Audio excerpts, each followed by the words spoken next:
What's up guys, welcome back to our YouTube channel and a new video. तो भाई आज हम बात करने वाले हैं कि कहाँ रिसेंटली मैंने कहाँ इन्वेस्ट किया है, और मैं आपको बात करने वाला हूँ कि क्यों मुझे लगता है कि आप सभी को भी वहाँ इन्वेस्ट करना चाहिए। तो अभी रिसेंटली अगर देखा जाए तो मैंने एक वीडियो भी बनाया था वॉरेन बफेट इंडिकेटर के ऊपर कि किस तरीके से मार्केट में ओवर वैल्यूएशन का बहुत बड़ा हंगामा चल रहा है। आप ये सोचो कि वॉरेन बफेट जैसे बड़े आदमी जो कहते हैं कि भाई हमेशा स्टॉक्स में इन्वेस्टेड रहो, लॉन्ग टर्म इन्वेस्ट करो, मार्केट को टाइम करने की कोशिश मत करो, वो भी भाई साहब मार्केट को टाइम करने की कोशिश कर रहे हैं। मतलब कि यानी कि वो तो रिटायर हो गए, पर रिटायरमेंट के टाइम पे उन्होंने इन्वेस्टमेंट के नाम पे अपने शेयर्स नहीं दिए अपने बच्चों को, उन्होंने दिया है कैश। 343 बिलियन के आसपास का कैश अपने बच्चों को देके गए कि भाई जो करना है करो, मजे करो, एंजॉय करो लाइफ। क्यों? तो 343 बिलियन का कैश का देने का मतलब ये रीज़न उनका ये है कि उनको मार्केट में वैल्यू नहीं दिखती, उनको मार्केट में नहीं दिखता कि कहीं सस्ते स्टॉक्स उनको मिल रहे हैं। वो कह रहे हैं कि मुझे नहीं दिखता कहीं भी सस्ते स्टॉक्स, मुझे हर जगह अब महंगाई दिखती है और इसलिए मैं स्टॉक्स में अब इन्वेस्ट नहीं कर रहा हूँ। तो जब मुझे इन्वेस्टमेंट में कोई वैल्यू दिखेगी तो अब आगे के बच्चे देखेंगे, उनके जो उनकी लेजेसी होगी, जो कंपनी संभालेगी, बर्कशायर हाथवे को संभालेगी, वो इन्वेस्ट करेगी आगे। पर उन्होंने इतना बड़ा डिसीजन कैसे लिया? जो आदमी हमेशा कहता रहता है कि भाई मार्केट को टाइम करने की कोशिश मत करो, मार्केट को टाइम करने की कोशिश मत करो, वो खुद ही मार्केट को टाइम करने की कोशिश कर रहे हैं। वो खुद ही बिलियंस ऑफ कैश लेके बैठे हुए हैं। हाईएस्ट अब तक का हाईएस्ट वर्ल्ड रिकॉर्ड होल्डर, मतलब एक तरीके से हाईएस्ट अब तक का, I don't know world record है ये नहीं है, पर हाईएस्ट रिकॉर्ड ब्रेकिंग कैश उनके पास है। मतलब कि उनके पास अब तक इतना बड़ा कैश पाइल नहीं रहा है जितना अब उनके पास था। तो एक सबसे बड़ा कारण ये है कि वॉरेन बफेट इंडिकेटर, जिसके बारे में मैंने पहले भी बात की थी, वॉरेन बफेट इंडिकेटर के हिसाब से यदि भी देखा जाए तो यूएस के मार्केट उनको बहुत ज़्यादा हाईली ओवर वैल्यू दिखते हैं। तो उनको लगता है कि हर जगह पूरी दुनिया में यूफोरिया स्टॉक मार्केट को लेके बहुत ज़्यादा बढ़ता जा रहा है और हर आदमी उसमें अब बहुत ज़्यादा पागलों की तरह इन्वेस्ट कर रहा है। तो मुझे उसमें वैल्यू नहीं दिखती, इसलिए उनको लगता है कि मार्केट बहुत ज़्यादा ओवर वैल्यूड है। इससे अच्छा ये कि या तो डीप कट आएगा तब मैं इन्वेस्ट करूँगा, या मैं इन्वेस्ट करूँगा ही नहीं थोड़ा सा, जब तक मार्केट स्टैगनेट होके 1-2 साल ना गुजार लें। तो उससे अच्छा ये कि मैं कुछ रिटर्न ना कमाऊँ 1-2 साल, तो उससे अच्छा मैं एफडी या फिक्स डिपॉजिट्स या ऐसे कंसिस्टेंट और सेफ रिटर्न ले लूँगा 8% पे। तो इससे अच्छा मैं वो कमा लूँ, क्योंकि उन्हें स्टॉक मार्केट में अब वो भी दिखाई नहीं देते, राइट। तो अभी बात करते हैं कि मैंने क्या किया इस सुनने के बाद, और मैंने बस सिंपली मैंने वॉरेन बफेट इंडिकेटर को इस्तेमाल किया चैट जीपीटी के थ्रू, और मैंने उससे सर्च किया और पूछा कि वॉरेन बफेट इंडिकेटर के हिसाब से कौन से मार्केट है जो अभी आपको अंडर वैल्यू दिखते हैं। तो वो जो चैट जीपीटी है उसने बड़े अच्छे से बताया कि भाई वॉरेन बफेट इंडिकेटर के हिसाब से इंडिया ओवर वैल्यूड है, यूएस हाईली ओवर वैल्यूड है, इंडिया स्लाइटली ओवर वैल्यूड है। तो इसमें आपको बहुत ज़्यादा रिटर्न नहीं दिखते और आपको 2-3-4% के रिटर्न दिखेंगे अगले 1-2 साल में शायद, ठीक है। पर कहाँ फिर आपको डीप वैल्यू मिलती है, जहाँ आपको बहुत ही सस्ता माल मिल रहा है जो मार्केट्स बहुत अंडर वैल्यूड है। तो उसने बताया कि तुर्की, ग्रीस और रशिया उन्होंने बताया कि बहुत हाईली अंडर वैल्यूड है। रशिया का मार्केट इसलिए भी शायद अंडर वैल्यूड है because of on going war, क्योंकि अनसर्टेनिटी जहाँ होती है वहाँ लोग पैसा नहीं डालना चाहते, इसलिए भी अंडर वैल्यूड है उनका मार्केट। वहाँ के लोग ही वहाँ की इकोनॉमी में इन्वेस्ट नहीं करते क्योंकि उनको भरोसा नहीं है, पता नहीं कब क्या चीज़ आ जाए। पर याद रखिए, जब भी अनसर्टेनिटी का टाइम आता है, that is always the right time to invest. जहाँ भी अनसर्टेनिटी होगी उस टाइम पे जो इन्वेस्ट करते हैं, ब्रेव इन्वेस्टर्स होते हैं वो, हालांकि पर वो जो बैठ लेते हैं उसमें आपको अच्छे रिटर्न मिलते हैं। ना कि जब आपको सारी सरगुण संपन्न चीज़ें मिले या फिर सब कुछ बहुत बढ़िया मिले तब आप इन्वेस्ट करते हो तो आपके रिटर्न बहुत ज़्यादा बनते नहीं हैं। तो हम ये समझने की कोशिश करेंगे कि आप ये देखो कि रशिया और जो मैंने सर्च करे उसमें आपको, मुझे रशिया मिला, मुझे तुर्की मिला, मुझे ग्रीस मिला, और मुझे एक और यूरोप की कंपनी, क्योंकि मैं सर्च कर रहा था, मैं यूरोप में घूमा हूँ, तो I was trying to understand कि मैं जिस कंट्री में घूमा हूँ उसको एनालाइज करूँ कि वो कंट्री अंडर वैल्यूड है ओवर वैल्यूड है वहाँ की इकोनॉमी।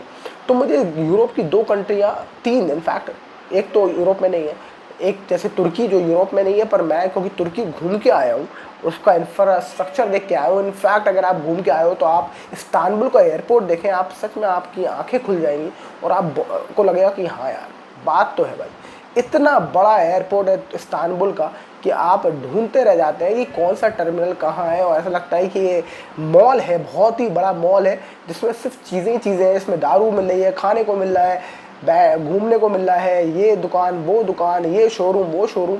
ये बहुत बड़ा मॉल है, इसमें एयरपोर्ट नहीं है, क्योंकि आप वॉक करते रहोगे आपको दूर दूर तक टर्मिनल ही नहीं मिलेंगे। और इतने फ्लाइट्स ऑन एन एवरेज वहाँ से क्रॉस हो रहे हैं, इतना बड़ा जंक्शन बना दिया उन्होंने इस्तांबुल को कि वहाँ से लगातार फ्लाइट क्रॉस हो रहे हैं। तो मतलब कि इस्तांबुल एक कॉमन हब बन गया है लोगों के आने जाने के लिए। तो इससे इस्तांबुल में टूरिज़्म में बहुत प्रमोशन हुआ। इनफैक्ट अभी इस्तांबुल में जब मैं वहाँ था तो मैंने टूर इस्तांबुल, एक उनका एक वो है वेंचर जिसके थ्रू आप इस्तांबुल घूम भी सकते हो। तो इस्तांबुल वो फ्री में घुमाते हैं आपको। अगर आपकी फ़्लाइट में डिले है या ले ओवर आपका 8 से 12 घंटे का आसपास का ले ओवर है, तो आपको फ्लाइट फ्री में घुमाते हैं, एक टूर करते हैं। वो टूर बहुत ही बढ़िया था, मैंने लिया, वो फ्री टूर था। और उसमें हमें ब्लू मॉस्क दिखाया गया, हमें वहाँ का एक प्लेट्यू दिखाया गया जहाँ शूटिंग हुई है आपकी इसकी कौन सा वो सीरियल है, ओस्मान और अर्तुगरुल, जो ओस्मान और अर्तुगरुल है, तो वो हम घूम के आए। अगर आप देखना चाहते हो उसके क्लिप्स तो आपको मेरे इंस्टाग्राम पे मिल भी जाएंगे उसके क्लिप्स, कि हम लोग पूरा उसका प्लेट्यू देख के आए, कहाँ उसकी शूटिंग हुई है, किस तरीके के वो है, और कहाँ अभी भी शूटिंग हो रही है उधर। तो अभी भी नए सीरियल से वहाँ शूटिंग होगी, वहाँ भेड़ बकरियाँ बंधे हुए हैं, एकदम एग्जैक्टली जो आपको ओस्मान और अर्तुगरुल में दिखेगा वो पूरा सेट हमने कवर किया, हमने वीडियो बनाया मैंने और अपने इंस्टाग्राम पर डाले थे, तो वो आप देख सकते हो वहाँ। तो आइडिया वॉज दिस कि जब मैं वो पूरा घूम के आया तो मुझे लगा कि तुर्की यार है तो बड़ा खूबसूरत। आप किसी यूरोपियन कंट्री से आप कम नहीं समझ सकते हो तुर्की को। और उसमें इसलिए इस वजह से क्योंकि उन्होंने जितना अच्छा इंफ्रास्ट्रक्चर वहाँ डेवलप कर दिया उस वजह से टूरिज़्म आगे और भी बूस्ट होगा। इसीलिए अगर आप देखो तो तुर्की में टूरिज़्म बहुत ज़्यादा बूस्ट हुआ है। और इसको देख के अगर आप देखो तो उस हिसाब से वॉरेन बफेट इंडिकेटर के हिसाब से भी तुर्की बहुत ज़्यादा अंडर वैल्यूड कंट्री मानी जा रही है। तो तुर्की को मैंने चूज़ किया। उसके बाद मैंने चूज़ किया पोलैंड, क्योंकि मैं पोलैंड भी गया हूँ घूमने और मुझे पोलैंड भी बहुत ही पसंद आया। वॉर्सो में घूम के आया हूँ, पोलैंड में 2-3 जगह में घूम के आया हूँ, Krakow I have been to Poland में। तो मुझे 2-3 जगह बहुत बढ़िया लगी पोलैंड में, और मुझे लगा कि पोलैंड में बहुत ज़्यादा पोटेंशियल इन टर्म्स ऑफ, अगर आप यूरोपियन कंट्रीज़ में देखें तो पोलैंड में बहुत ज़्यादा पोटेंशियल है। और जिस तरीके से वो डेवलप हो रहा है, जिस तरीके से वो थोड़ा सा बाकी यूरोपियन कंट्रीज से अलग चलता है, उसके वजह से भी शायद उसमें डेवलपमेंट बहुत ज़्यादा हुई है। इनफैक्ट बहुत ज़्यादा मल्टीनेशनल कंपनीज पोलैंड में चाहती हैं कि आप अपनी कंपनी रजिस्टर करवाएं। मेरे पास भी एक ऑफ़र आया था कि आप अपनी इंडिया में कंपनी जो है आपकी उसको रजिस्टर आप पोलैंड में करा लें टैक्स पर्पस से, पता नहीं क्या क्या चीज़ें थी हालांकि। तो वो हम लोग मतलब we were trying to figure out कि क्या फ़ायदा है क्या नहीं है, तो वो फिर रह गया वो ऑप्शन। बट बात ये है कि द होल आइडिया इज़ कि पोलैंड एक ऐसी कंट्री है जहाँ बहुत सारे लोग अभी अपना बिजनेस ट्रांसफ़र कर रहे हैं, राइट। तो Poland is very interesting place to invest. और मैंने वॉरेन बफेट इंडिकेटर के हिसाब से देखा भी तो भी मुझे पोलैंड सस्ता लगा, तो मैंने कहा ये भी बहुत बढ़िया है। तो पोलैंड, स्पेन, ग्रीस, स्पेन में गया नहीं, ग्रीस में गया नहीं, जहाँ अब आई होप मैं नेक्स्ट ट्रिप अपनी स्पेन और ग्रीस पे मार पाऊँगा। तो वो चारों कंट्री जो है मैंने इसमें इन्वेस्ट किया, तुर्की, स्पेन, पोलैंड और ग्रीस। तो जहाँ मैंने इन्वेस्ट किया, और मुझे लगता है कि ग्रीस में भी बहुत ज़्यादा पोटेंशियल है, क्योंकि ग्रीस मुझे लगता है कि अभी तक बहुत बहुत ज़्यादा किसी इस बारे में बात हुई नहीं है ग्रीस के बारे में, और टूरिज़्म वहाँ बूस्ट हुआ नहीं है। पर उसके पास बहुत सारी चीज़ें, फॉर एग्जांपल सोक्रेट्स, मेरा जो फेवरेट फिलोसफर इसको हमने पढ़ा है, सारा जो फिलॉसफी आई है वो वहाँ से आई है, ग्रीस से। तो बहुत सारी चीज़ें जो लोग अब एक्सप्लोर करेंगे वहाँ ग्रीस की तरफ, तो टूरिज़्म ग्रीस में भी बढ़ेगा और वहाँ इंफ्रास्ट्रक्चर डेवलपमेंट होना बाकी है। तो राइट, तो मुझे लगता है कि ये ऐसी कंट्रीज़ हैं जहाँ के अभी आपको बहुत सस्ते, आपको इंडेक्स इनके से बहुत सस्ते मिल जाएंगे। अब आपको कहाँ इन्वेस्ट करना है, इस कंपनी में आप इन्वेस्ट कैसे करोगे? तो इसके लिए मैंने यूज़ किया है इंडी मनी का ऐप। ये कोई रिकमेंडेशन नहीं है, आप कोई भी ऐप यूज़ कर सकते हैं। मैंने यूज़ कर लिया क्योंकि वो मुझे वो सिंपल लगा। इंडी मनी ऐप के थ्रू इन्वेस्ट करना। तो इंडी मनी ऐप के थ्रू मैंने किया है, उसके इंडेक्स में इन्वेस्ट, क्योंकि मुझे नहीं पता वहाँ एग्जैक्टली कौन सी अच्छी कंपनी होगी कौन सी नहीं। जब तक आप वहाँ हो नहीं, आप you don't get a sense of business कि किस तरह का बिजनेस वहाँ हो रहा है, क्या हो रहा है, क्या चल रहा है, क्या ज़्यादा बूम करेगा, क्या नहीं बूम करेगा। पर मुझे इतना पता है टूरिज्म बूम करेगा, टूरिज्म बूम करेगा तो इंफ्रास्ट्रक्चर बूम करेगा, इंफ्रास्ट्रक्चर बूम करेगा तो ओवरऑल कंट्री का इंडेक्स को बढ़ना चाहिए। तो मैंने वहाँ सिंपल वहाँ इंडेक्स ISCI जो वहाँ का इंडेक्स होता है, मैंने वो इन्वेस्ट किया, उसमें इन्वेस्ट कर दिया। इंडेक्स को ढूंढा स्पेन का, इन्वेस्ट कर दिया इंडी मनी के ऐप के थ्रू।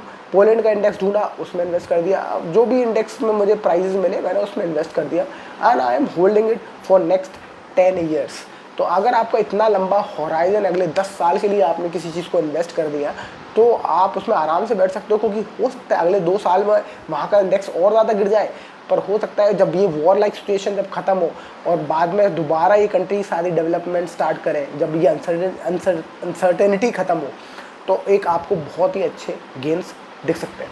तो आई होप आपको एक थोड़ा सा आइडिया मिला हो कि क्यों मुझे लगता है कि आप यूरोप में इन कंट्रीज़ की तरफ रुख कर सकते हो, जो कि बहुत ज़्यादा अंडर वैल्यूड है अभी और आपको बहुत सस्ते में मिल रही है, और एट द सेम टाइम आपको बहुत ही अच्छा पोटेंशियल भी शो करती है। So that's it for this video. I hope you like the video. If yes, like, share, and subscribe, and I will see you in the next video. Thank you so much for watching. Bye bye.